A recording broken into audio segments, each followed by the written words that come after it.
எல்லாருக்கும் வணக்கம். Cheese kitchen click பண்ணதுக்கு ரொம்ப நன்றி. இன்றைக்கி சீஸ் கிச்சன் சேனலில் வந்து டீ கடையில் கிடைக்கிற ஸ்வீட் போண்டா தான் எப்படி செய்யுதுன்னு பார்க்க போகிறோம். நல்லா கிறிஸ்பியாக சாஃப்டாக சூப்பராக இருக்கும். ஒரு இம்மீடியட்டாக செய்யக்கூடிய ஒரு ஸ்நாக் இது. எப்படி செஞ்சதுன்னு பார்க்கணுங்க. மறக்காமல் சீஸ் கிச்சன் சப்ஸ்கிரைப் பண்ணுங்கள், லைக் பண்ணுங்கள், உங்கள் நண்பர்களுக்கு ஷேர் பண்ணுங்கள். ஸோ இதுக்கு வந்து ஃபஸ்ட்டு மிக்ஸியில் நான் வந்து 1 கப்பு சக்கரை சேர்த்துக்கிறேன். அதில் ஒரு 5 ஏலக்காய். இதை வந்து நல்லா இப்போ பவுடராக வந்து அரைச்சி போகிறேன். இப்போ பவுலில் வந்து நான் மைதா சேர்க்குறேன். 2 கப்பு மைதா ஆட் பண்ணியிருக்கேன்.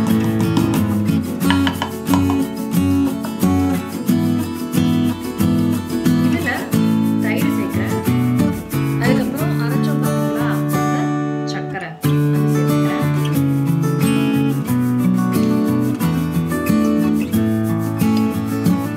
ஒரு சிட்டிகை உப்பு, அதுக்கப்புறம் ஆப்பம் சோடா. இப்போ வாட்டர் சேர்த்து எல்லாத்தையும் நம்ம மிக்ஸ் பண்ண போகிறோம்.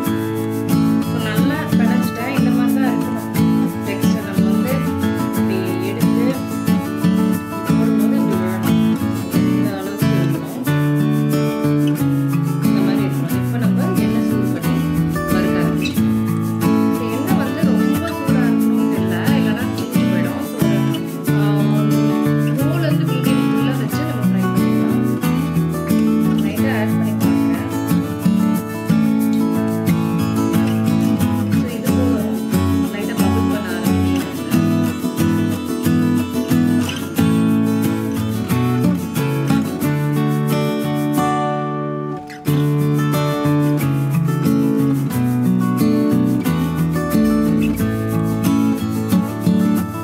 சர்வே சூப்பராக ஃப்ளோட் ஆக ஆரம்பிக்கும் பாருங்க. ஸோ இப்போலேருந்து அது வந்து ப்ரௌன் ஆக ஆரம்பிக்கும்.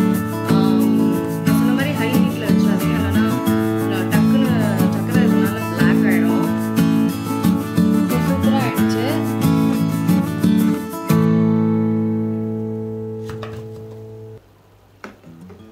ஸோ இப்போ அடுத்தது போட ஆரம்பிச்சிடலாம்.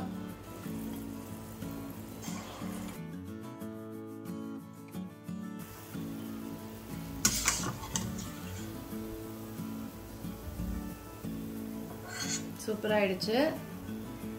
ஸோ அவ்வளோதாங்க, சூப்பரான போண்டா ரெடி ஆகிடுச்சு. வெளியில் கிறிஸ்பியாக உள்ள சாஃப்டாக செம்ம டேஸ்ட்டாக டெலிஷியஸாக இருக்கும். கண்டிப்பாக ட்ரை பண்ணி பாருங்கள். நான் உங்களை சீக்கிரமாக அடுத்த வீடியோவில் சந்திக்கிறேன். இருங்க எங்கே போகிறீங்க? இந்த 2 வீடியோஸும் கண்டிப்பாக உங்களுக்கு பிடிக்கும். கிளிக் பண்ணி பாருங்கள்.